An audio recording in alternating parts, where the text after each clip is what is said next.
প্রিয় দর্শক, সুগারের পেশেন্ট যারা আছেন সকাল থেকে রাত পর্যন্ত কি খাবেন, কোন কোন ব্যায়ামগুলি করলে সুগার কন্ট্রোলে থাকবে, এমনকি সুগার সেরেও যেতে পারে, সেটা নিয়ে আজকে আলোচনা করব।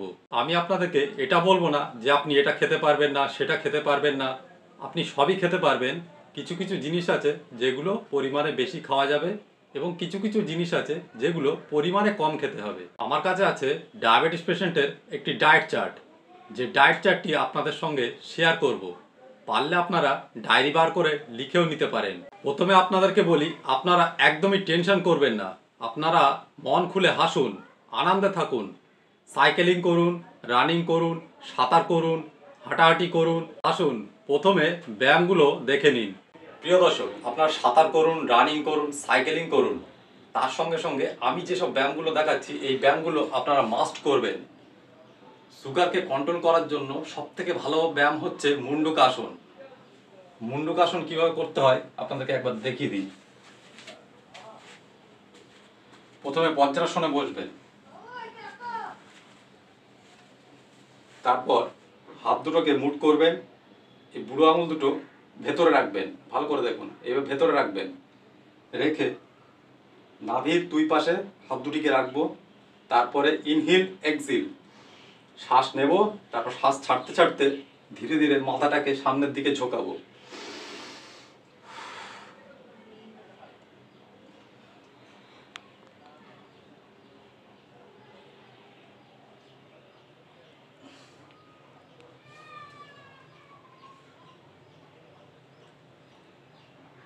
এইভাবে যখন আছি তখন আমি শ্বাস প্রশ্বাস স্বাভাবিক রাখবো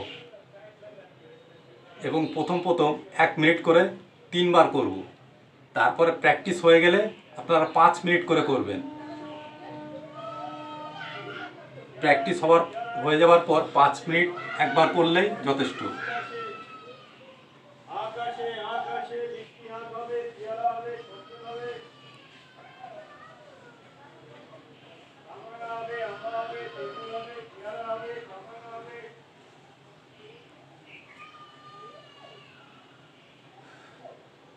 তারপর শ্বাস ছাড়তে ছাড়তে উঠে বসবো। তারপর যে ব্যায়ামটা করবেন সেটা হচ্ছে যোগ মুদ্রা। প্রথমে পদ্মাসনে বসবেন, তারপর হাত দুটিকে বাঁ হাতকে নিচে রাখবো এবং ডান হাতকে উপরে রাখবো, রেখে পেটটাকে ভেতরে ঢুকিয়ে শ্বাসটা ছেড়ে হাতটা এইখানে রাখবো পেটে, নাভির কাছে রেখে শ্বাস ছাড়তে ছাড়তে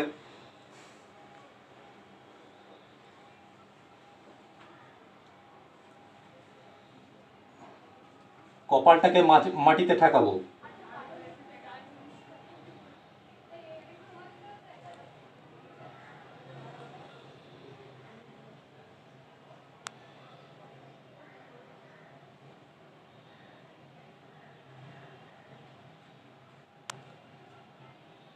এই ব্যায়ামগুলি করলে প্যানক্রিয়াসের বিটা সেল ডিঅ্যাক্টিভ হয়ে গেছিল, সেগুলি অ্যাক্টিভ হবে।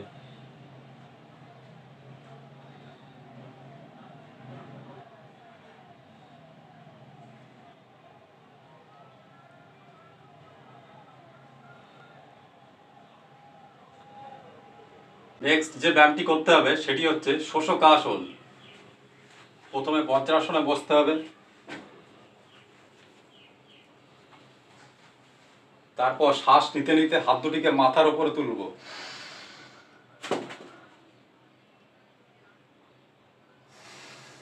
তারপর শ্বাস ছেড়ে দেব, ছাড়তে ছাড়তে হাত দুটিকে সামনে রাখবো।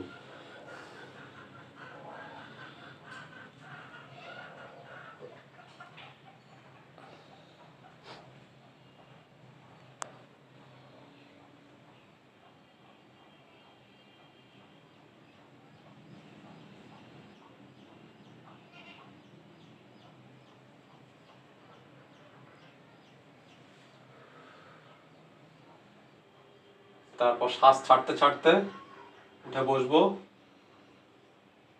আপনাদেরকে আরেকটা গুরুত্বপূর্ণ কথা বলে দিই, যে যোগ মুদ্রা করার সময় আপনারা যদি কপালভাতি করতে পারেন তাহলে আরও ভালো হয়, তাহলে আরও ভালো রেজাল্ট পাবেন।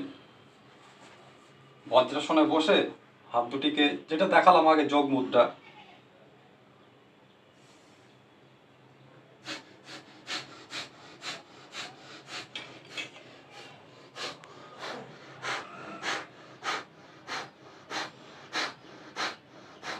এইভাবে যদি কপালভাতি করতে পারেন তাহলে আরো ভালো রেজাল্ট পাবেন।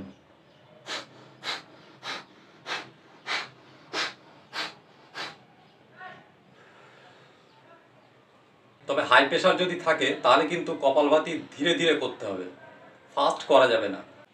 এই ব্যায়ামগুলো করার আগে আপনারা অবশ্যই কপালভাতি এবং অনুলোম বিলোম এই দুটো ব্যায়াম অবশ্যই করে নেবেন। 5 মিনিট কপালভাতি এবং 5 মিনিট অনুলোম বিলোম। নেক্সট যে ব্যায়ামটি করবেন সেটি হচ্ছে পবন মুক্তাসন। এইভাবে আমরা শবাসনে শুয়ে পড়ব।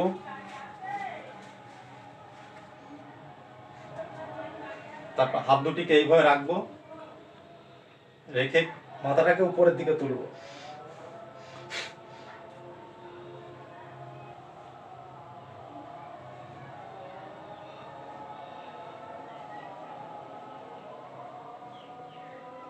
এটি হচ্ছে পবন মুক্তাসন।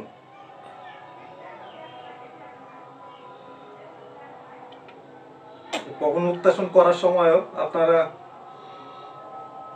কপালভাতিটা করতে পারেন।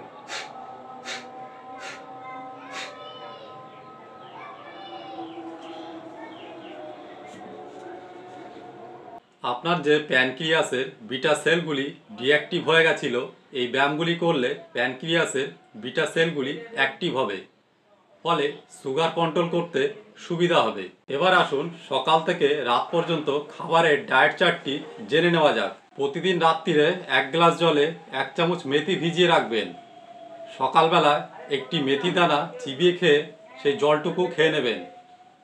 মেথি ভিজানো জলটা আপনারা খাবেন সকাল 6টায়। তারপর আপনারা 1 ঘন্টা ব্যায়াম করবেন। সকাল 7টায় 1 কাপ চা খাবেন চিনি ছাড়া, সঙ্গে কুমড়োর বীজ ভাজাও খেতে পারেন।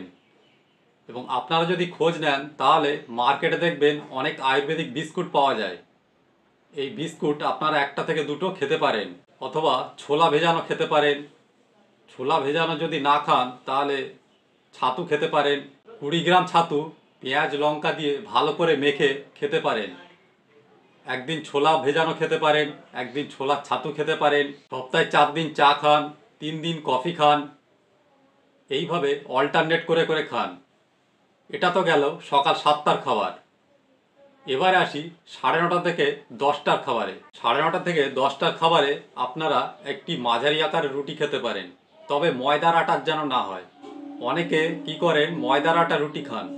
ময়দার আটা রুটি খেলে কিন্তু সুগার কমবে না, সুগার বাড়বে। সঙ্গে 1 বাটি সবজি ও একটি ডিম সিদ্ধ খেতে পারেন। যেদিন ডিম সিদ্ধ খাবেন না সেদিন আপনারা 1 গ্লাস দুধ খেতে পারেন। একদিন রুটি খান, একদিন ডালিয়া খান, একদিন মুড়ি খান, একদিন ওটস খান। এইভাবে অল্টারনেট করে করে খান। এবার আসি সকাল 11টার খাবারে। সকাল 11টায় একটি ফল খেতে হবে মাঝারি আকারের। সেটি হতে পারে বেদানা, আপেল, মৌসাম্বি লেবু, কমলা লেবু, পেয়ারা, শশা। দুপুরের খাবার খেতে হবে 1টা থেকে 2টোর মধ্যে।